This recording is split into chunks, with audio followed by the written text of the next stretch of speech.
So hey hello guys, তোমাদের কাছে নিয়ে আসলাম আর একটি নতুন এডিটিং ভিডিও। আজকে আমি শিখাবো কিভাবে কালার রিপ্লেস করতে হয় বাই ফটোশপ।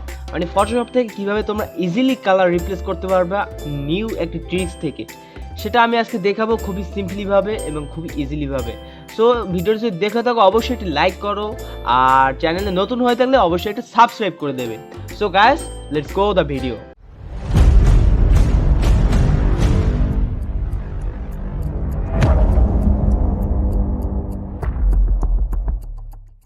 সো প্রথমেই দেখো, আমি এখানে কিন্তু একটা ছবি নিয়েছি, সেটা কিন্তু জুম করে দেখাচ্ছি। সেটা কিন্তু দেখো একটু তার ফেজের উপরে বিভিন্ন কালারের ম্যাচ রয়েছে বা সিচুয়েশন রয়েছে, যেটা হলো অরেঞ্জ আর ইয়েলো একটি শেপ রয়েছে, সেটাকে আমি রিমুভ করব খুবই ইজিলি উপায়।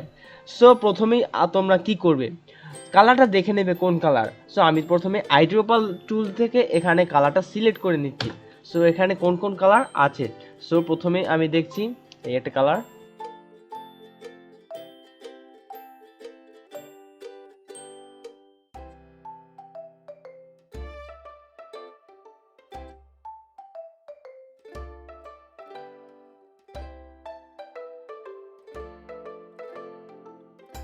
দেখো এখানে কিন্তু বিভিন্ন ধরনের কালার রয়েছে, সেটাকে আমি কিভাবে রিমুভ করব by Photoshop.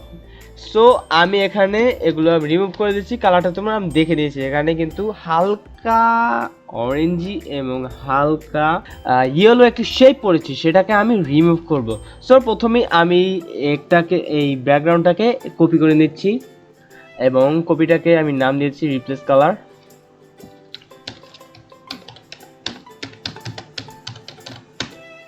Replace colour, okay done.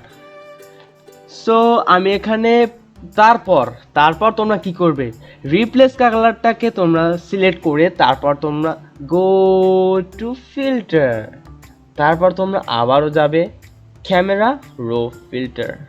Okay, so এখানে কিন্তু চলে এসছে এটার উইন্ডোটা। তারপর এখানে দেখো, আমি একটু জুম করে নিচ্ছি, এখানে কিন্তু সেই কালারটা আছে, এখনো কিন্তু আছে, এখনো সরে নাই।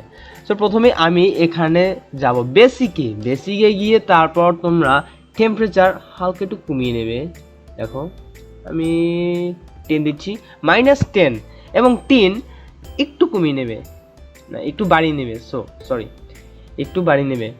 সো ডান। তারপর তোমরা যাবা এক্সপোজার গিয়ে তোমরা একটু এটাকে বাড়িয়ে নিবে। সো আমি 20 দিলাম, +0.20 আমি এক্সপোর্টারে রাখলাম। সো তারপর কন্ট্রাস্টটাকে তোমরা একটু বাড়িয়ে নেবে, এটাকে আমি +8 দিলাম। তারপর হাইলাইটটাকে একটু কমিয়ে দিলাম, -5। ওকে ডান। অ্যান্ড শ্যাডোটাকে একটু কমিয়ে দিলাম, -10। অ্যান্ড হোয়াইটটাকে একটু কমিয়ে দিলাম,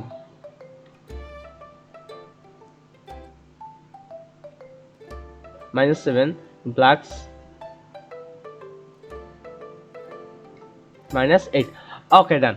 দেন আমি তারপর যাব ক্লিয়ারিটিকে গিয়ে তারপর আমরা এই ক্লিয়ারটাকে একটু বাড়িয়ে দেব, কারণ ক্লিয়ারিটি বাড়ালে এখানে আর একটু শার্পনেস বা শার্পিং হবে। দেখো আমি যদি ক্লিয়ারটি বাড়িয়ে দিই তাহলে কেমন শেপ পড়ছে। ওকে ডান। অ্যান্ড দেন ওকে ডান, আমি +18 দিলাম ক্লিয়ারিটি। তারপর তোমরা এখানে আসতে পারো সিচুয়েশন আমি যদি কমিয়ে দিই, দেখো কেমন হচ্ছে, দেখো এটা কিন্তু আর একটু সুন্দর দেখাচ্ছে। সো তারপর তোমরা কি করবে, তারপর তোমরা চলে আসবে, তোমরা আসে ডিটেইলে গিয়ে তারপর তোমরা নয়েজ রিডাকশন দেখবে, দুটো, একটা শার্পেনিং আর পরেরটা নয়েজ রিডাকশন। তোমরা চলে আসবে নয়েজ রিডাকশন, বিকজ নয়েজ রিডাকশনে আছে, দেখো লুমিনেন্স আছে, লুমিনেন্স অ্যান্ড কালার। লুমিনেন্সটা যদি তোমরা বাড়িয়ে দাও তাহলে কি হবে, লুমিনেন্সের মূলত কাজ হলো ফেজের উপর যত ধরনের মানে ক্লিননেস আছে সেইটাকে ক্লিন করা এবং সফটিং করা। সো দেখো আমি যদি এটাকে লুমিনেন্সে যদি এটা বাড়িয়ে দিই তাহলে এটা কেমন হচ্ছে দেখো, মানে খুবই সুন্দর এক স্মুথিং ভাব। দেখো আমি লুমিনেন্সটা আবার একটু বাড়িয়ে দিচ্ছি। সো এই দেখো, তারপর তোমরা যাবা শার্পেনিং এ গিয়ে অ্যামাউন্টটাকে একটু বাড়িয়ে দেবে, আমি 35 দিলাম। সো তারপর তোমরা এইচএসএল এর গিয়ে তারপর তোমরা দেখবা হুয়ে, সিচুয়েশন অ্যান্ড লুমিনেন্স তিনটা অপশন আছে, সেটাকে গিয়ে তোমরা কালারটাকে আরও একটু মডিফাই করতে পারবা।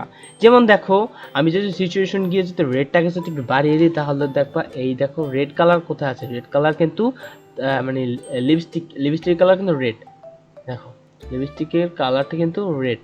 সো আমি যদি এখানে যদি রেডটাকে যদি একটু বাড়িয়ে দিই তাহলে দেখো কেমন একটি কালার হচ্ছে, মানে খুবই সুন্দর একটি ইফেক্ট পড়ছে। সো আমি এখানে 20 দিলাম +20। দেন এখন আমি যাব অরেঞ্জে গিয়ে তারপর এটার অরেঞ্জ শেপটা বা ইয়েলো শেপটা এটা কিন্তু কমিয়ে দেবে, বিকজ অরেঞ্জের সাথে কিন্তু কালারটা একটু ম্যাচিং আছে যেটার উপর যেটা আগে ছিল। সো আমি অরেঞ্জটা একটু কমিয়ে দিলাম, দেখো এটা কিন্তু আরও মডিফাই হচ্ছে। তারপর ইয়েলোটাকেও আমি একটু কমিয়ে দিলাম -25। সো এখন আমি প্রেস দ্য ওকে বাটন।